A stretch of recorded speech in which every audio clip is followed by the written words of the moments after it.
Hey YouTube, it's EvanMagician34, and I said that I wanted to build a number of fairy decks, and, well, I've already given you 2 fairy decks, plus the review of the fairy deck, and while there are many other roads you could take with the Lost Sanctuary deck, and agents, and just fairies in general, I've decided to kind of wrap everything up in this little summary video and let you take it the rest of the way yourself, and I'm going to start, messing around with other stuff and posting other decks, because you probably heard just about enough about agents and fairies.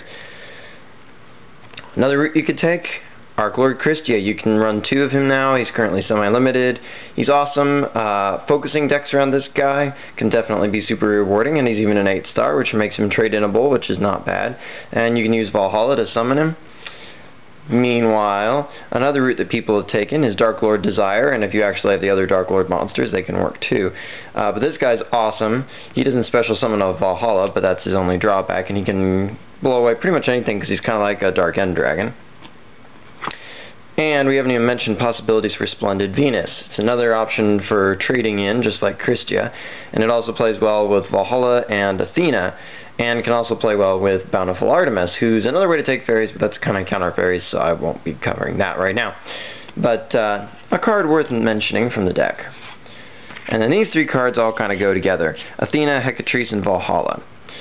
I mean, for one thing, we got to consider that Hecatrice, like Zeratius, is one of those fairies you can just instantly send to your grave to thin out your deck. Even if you already have a copy of this in your hand, you'd rather search it than draw it later and waste your draw for a turn somewhere. This puts this guy into the grave for Hyperion, and can also make it target for this, so that you can actually pitch and then special summon what you pitch, because it works like Zombie Master. But Athena really is a viable way to take this deck. It makes it a very beatdown variant. The 600 damage for every fairy you summon burn is nice. I mean, it's essentially 1200 a turn, because you go summon, sack it, get the bigger fairy out of the grave that you want, like, say, Splendid Venus. Or if you can manage to send him to the grave, Christia, which is hard but not impossible.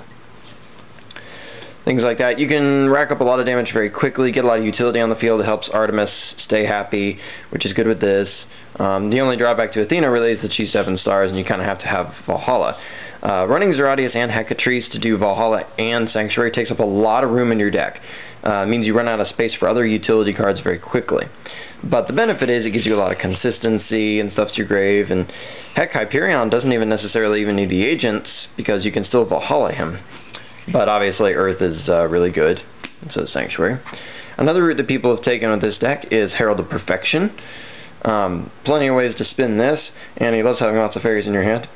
And he also plays well with Tethys, Goddess of Light, who can be her own variant, just because she can draw you tons and tons of cards. And Cards from the Sky also works well with her. It's another way to keep drawing, even though I didn't hit any fairies. Oh, now I've drawn some more. Just awesome, awesome cards here. And this is another agent I didn't get time to cover, Agent of Creation Venus. She's not the most exciting, but she plays well with Herald to an extent. 1600, she can thin your deck out, get you a lot of tribute or, say, synchro fodder. She's really worthy of close look and consideration. Also, Airknight Parshath. Believe it or not, this guy's actually pretty good. Since Nova can get him really easily, running 1 random copy of him in any deck that includes Sanctuary and Nova Summoner is actually worth considering. You'd be amazed how good that trample draw card thing can be.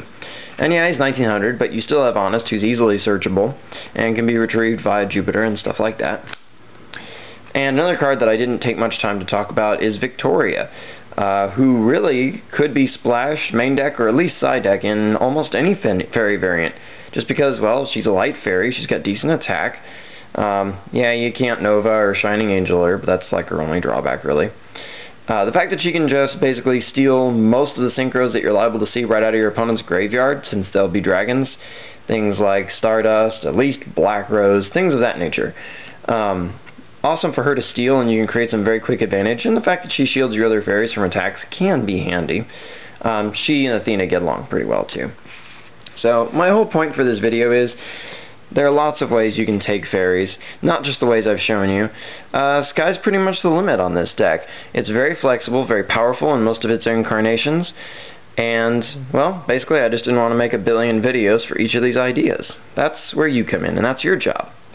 So until next time, rate, comment, subscribe, and enjoy.